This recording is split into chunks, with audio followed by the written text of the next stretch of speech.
Ravi d'être avec vous pour notre programme SOS Parents qui démarre à l'instant. Je peux sortir ce soir? Telle est la question que les adolescents posent tôt ou tard à leurs parents. C'est que depuis toujours, les jeunes sont attirés par les sorties nocturnes et ils le sont encore plus pendant cette période festive. Mais seulement les tableaux alarmants des dérives qui entourent souvent ces sorties font froid dans le dos. Alors, comment encadrer les sorties nocturnes de nos enfants pour éviter qu'ils virent au cauchemar? Question ce soir à nos invités.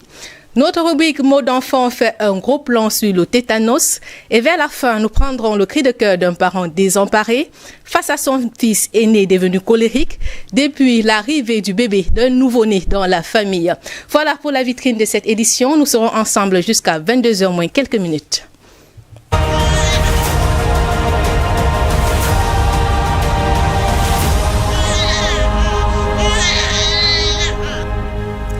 C'est un rendez-vous hebdomadaire sur votre chaîne de télévision d'IBS tous les mercredis à 21h. En cette période de fête de fin d'année, plusieurs adolescents vont sûrement expérimenter leur première sortie nocturne. Avez-vous déjà abordé la question avec votre enfant? En tout cas, le sujet nous intéresse ce soir. À la lumière des débordements souvent observés avec à la clé bien de conséquences. Pour en parler, nous recevons Monsieur Hilaire Goumla. Bonsoir, Monsieur Goumla. Bonsoir, Adi, et bonsoir à vos nombreux téléspectateurs. Merci d'être encore avec nous ce soir. Je rappelle que vous êtes psychologue. Qu'est-ce qui peut justifier l'engouement des adolescents pour les sorties nocturnes? La fête, tout simplement. Aller à la fête, aller rencontrer les amis, partir avec les amis, en fait, se lâcher, quoi. Se lâcher, rompre un peu avec la quotidienneté, le tous les jours, pendant quelques instants, pendant un temps, oser. Oser jusqu'à frôler même l'interdit. Oser. Oser aller au-delà de ce qu'on fait habituellement, c'est-à-dire dépasser notre quotidien, qui se veut un peu terne, comme on dit souvent, apporter un peu de piment. Mettre quelque chose qui donne un goût différent de ce que tous les jours on goûte à ça.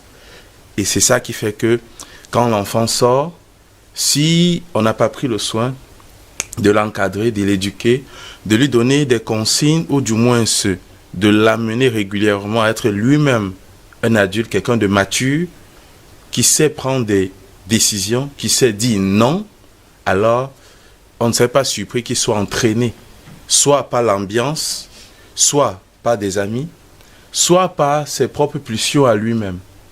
Donc, le parent, comme toujours, l'adulte, comme toujours, a l'obligation, préalablement, avant ces sorties-là, d'aider l'enfant à se structurer. Quand l'adulte veille sur l'enfant, l'aide à avancer dans ces petits moments. Ces petits moments peuvent être des choses assez simples, hein? Ce n'est pas des choses forcément compliquées. Ça peut être laver les assiettes à une certaine heure, savoir se donner un plan, un emploi du temps, un timing, laver les assiettes, balayer le sol, savoir que lorsque je vois une assiette, il me revient à moi de le prendre, savoir que lorsque je constate quelque chose qui ne me plaît pas, je verbalise, je dis mon ressenti par rapport à ça, savoir que lorsque on est ensemble, l'un n'a pas le droit de faire ci, de faire ça. Lorsqu'on ces petites choses-là, on encadre l'enfant à l'intérieur de ça. Lorsqu'il y a ces sorties et que ça commence un peu à prendre une tournure un peu bizarre, alors il dira facilement, aisément, non, ma part s'arrête ici. Si vous voulez continuer, faites-le, il n'y a pas de souci, mais moi je m'arrête ici. Même si je n'ai pas d'argent de taxi, mieux je rentre à pied. Et nous allons voir, Monsieur Goumla, comment encadrer ces sorties tout au long de cette émission. Colin Bekatal est avec nous. Bonsoir. Bonsoir, Adi. Vous avez fait un reportage sur l'attrait des jeunes pour les sorties nocturnes. Vous avez rencontré une dame qui a encore en mémoire des souvenirs de ces virées. C'est un reportage que vous avez réalisé avec le concours de Thierry Selanet et Cyril Nantion.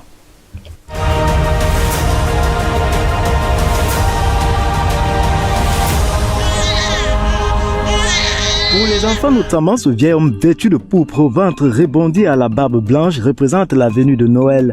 Son visage jovial veut bien être le symbole d'une période festive, tout comme très attendue au cours de l'année, la célébration de Nouvel An.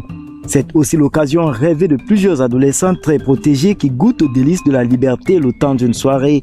Une opportunité rare au nom de la fête de parcourir sans limite tous les lieux de la métropole, d'intégrer des cadres par des jours ordinaires soumis à des censures. Des délices assimilables à des cachets enrobés doux sur la surface, pourtant désagréables sur le fond. Et sur la question, les réponses sont connues.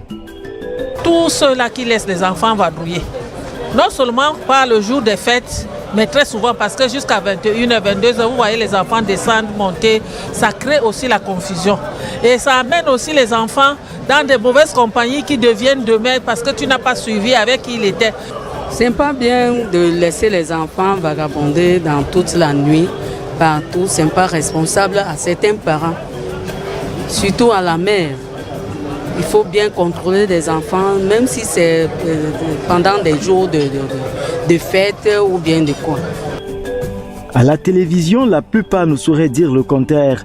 Les rues, à l'aube du 25 décembre et du 1er janvier, seront-elles un spectacle sans apport de ces tout-petits? Combien sont-ils à avoir pris le premier bâton de cigarette, à être entrés au contact de la drogue ces jours de fête?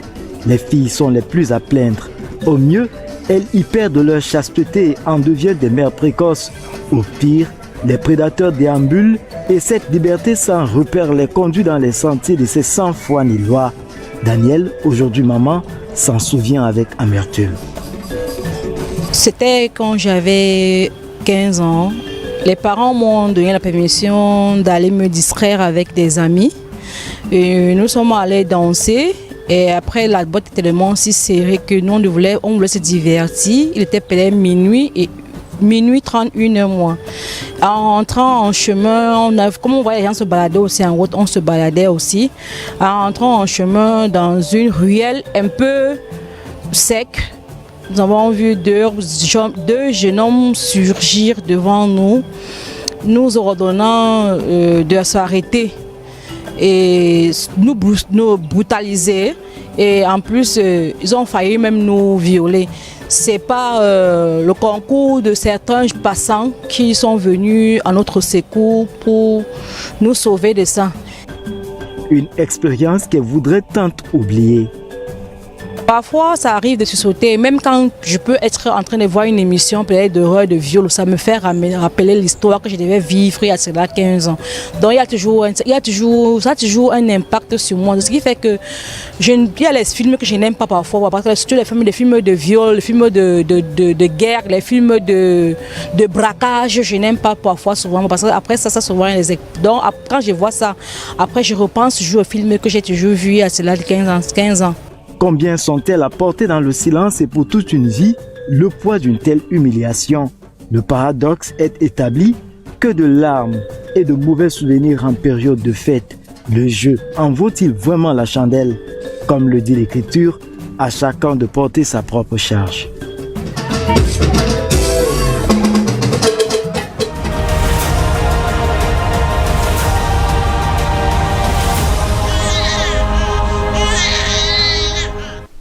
Merci d'être avec nous. C'était le reportage de Colin Bécatal. Il est avec nous sur ce plateau.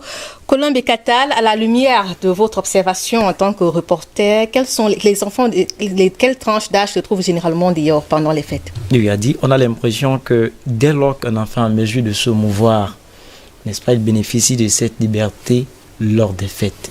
Alors, quelquefois, il faut juste rester à sa véranda.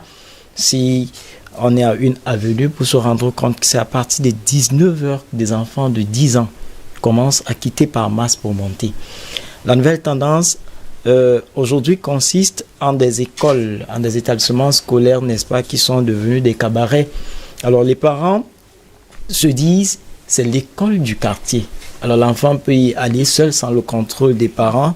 Et bon voilà, mais seulement entre l'école du quartier et la maison, même si c'est une seule encablure, à des heures tardives, cela représente déjà un véritable danger. Et on sait manifestement que les prédateurs n'ont pas besoin de 2 kilomètres pour pouvoir, n'est-ce pas, poser leur forfait. Même dans ces enseignes, c'est des centaines d'individus, pas des centaines d'enfants, mais des centaines d'individus dans lesquels ces enfants, n'est-ce pas, s'infiltrent. Alors, c'est des enfants de 10 ans, au moins, que moi j'ai vu, voyez-vous, et puis au petit matin, la plupart du temps. On se rend compte que ceux qui sont passés à 18 heures ne rentrent qu'aux environs de 4 heures, 5 heures, 6 heures. Ils ont donc passé toute cette soirée dans la liberté, complètement abandonnés à eux-mêmes au nom de la fête.